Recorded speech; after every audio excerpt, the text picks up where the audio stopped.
Hello friends, welcome back to the channel. What if the biggest obstacle to your success isn't the economy, your education or your circumstances, but the invisible blueprint running your life? Bob Proctor, one of the world's most influential personal development teachers, called this hidden blueprint your paradigm, the collection of habits, beliefs and mental programs that shape everything you do.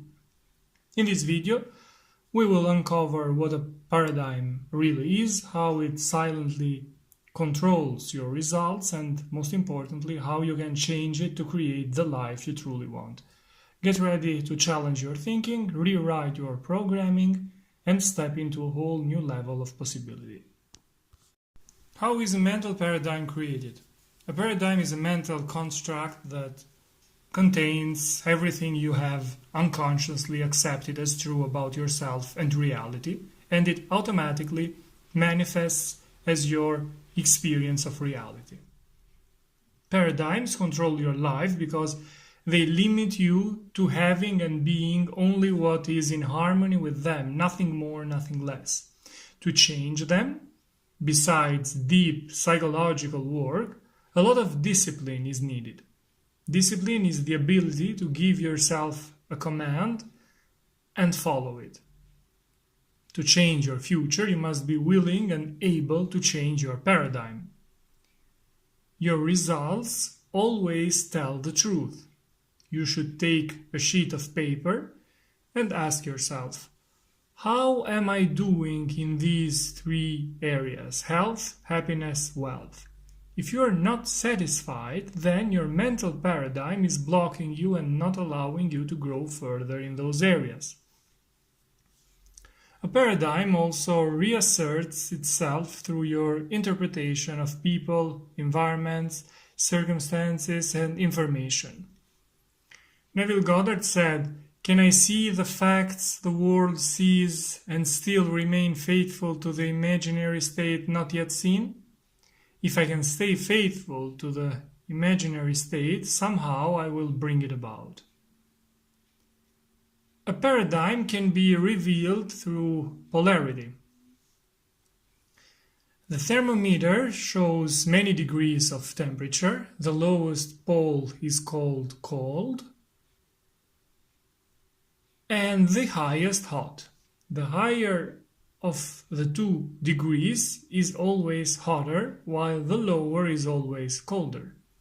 There is no absolute standard. Everything is a matter of degree.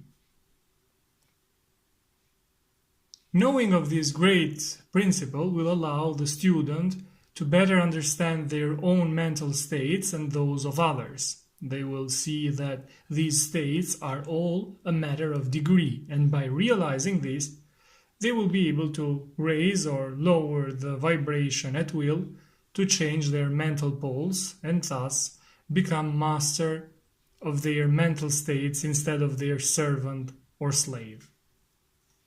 It is important to understand how our mind works in order to use it properly, to make it our ally and not our enemy.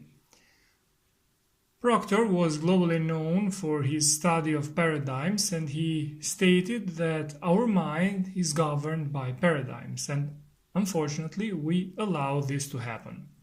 What are these paradigms?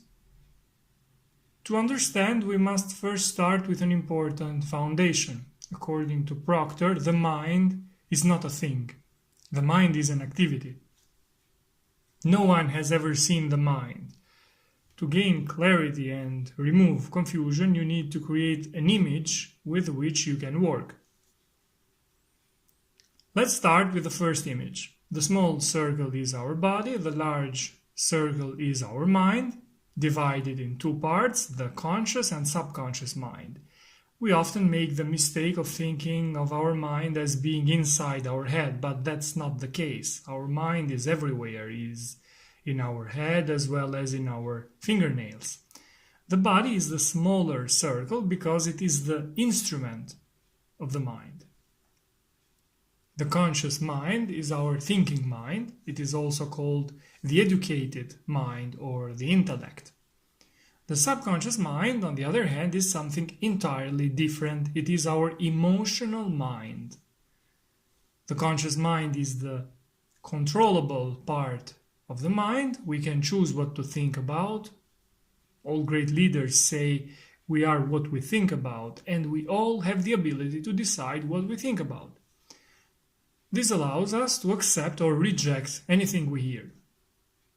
To change one's self-image, you can use examples. By watching someone do something, you can imitate him or her. Anything a person does can be done by anyone else if they decide to do it and can create the mental image that it's possible. So you must be able to see yourself doing what you want to do. Why is imagination so important?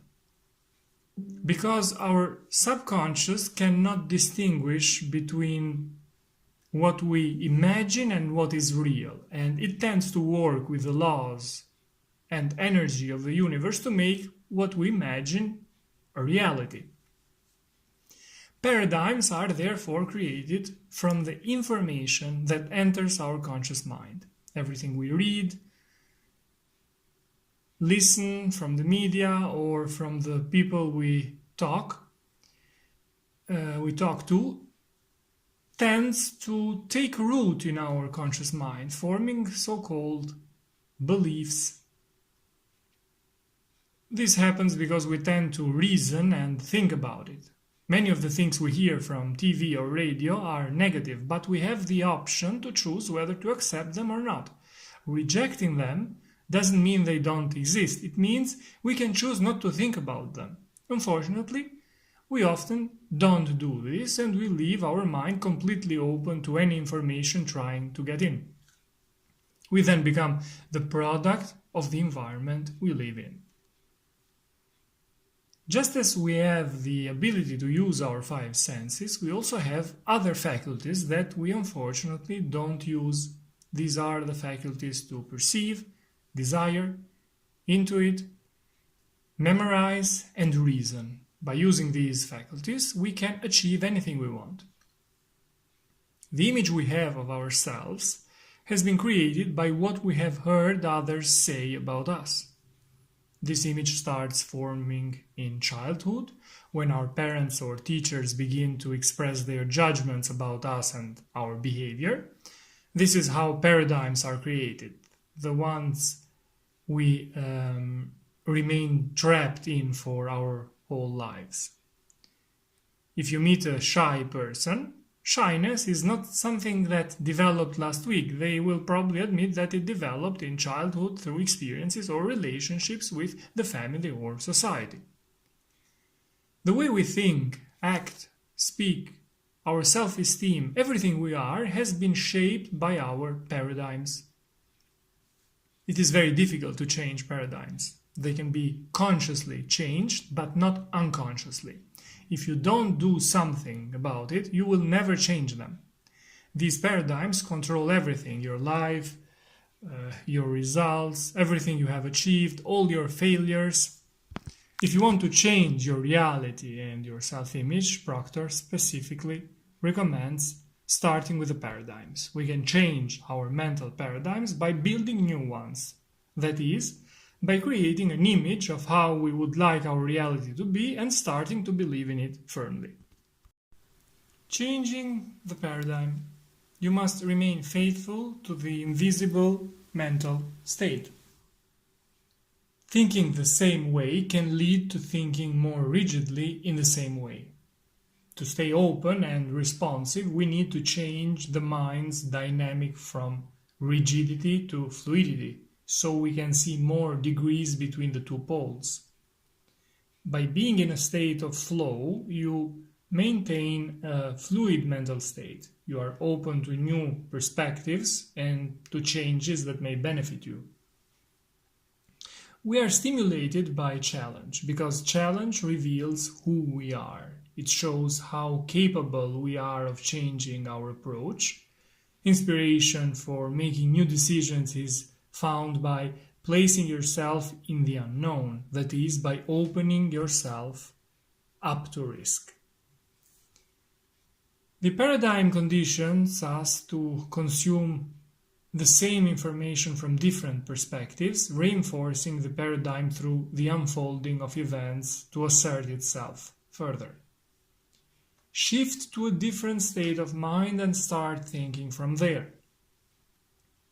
Consuming the same information from different perspectives maintains the paradigm that unconsciously chooses our mental states. By changing our environment, we bypass the fear, doubt, and indecision that can keep us trapped in the current paradigm. Intuition guides us in behavioral and environmental change, avoiding overthinking. So ask yourself, what if this were true? What would you do? Try to anticipate that feeling so you can immediately trigger a paradigm shift. You must act with courage and overcome doubt. We grow further by learning to receive the answers from within. As you assume the mental state to be true, you live within its realization and behave as if you already were the ideal person you want to become. You realize that everything necessary for this to come true comes from within you. These were my notes on how to change one's mental paradigm, a video which uncovers what a paradigm really is, how it silently controls your results, and most importantly, how you can change it to create the life you truly want.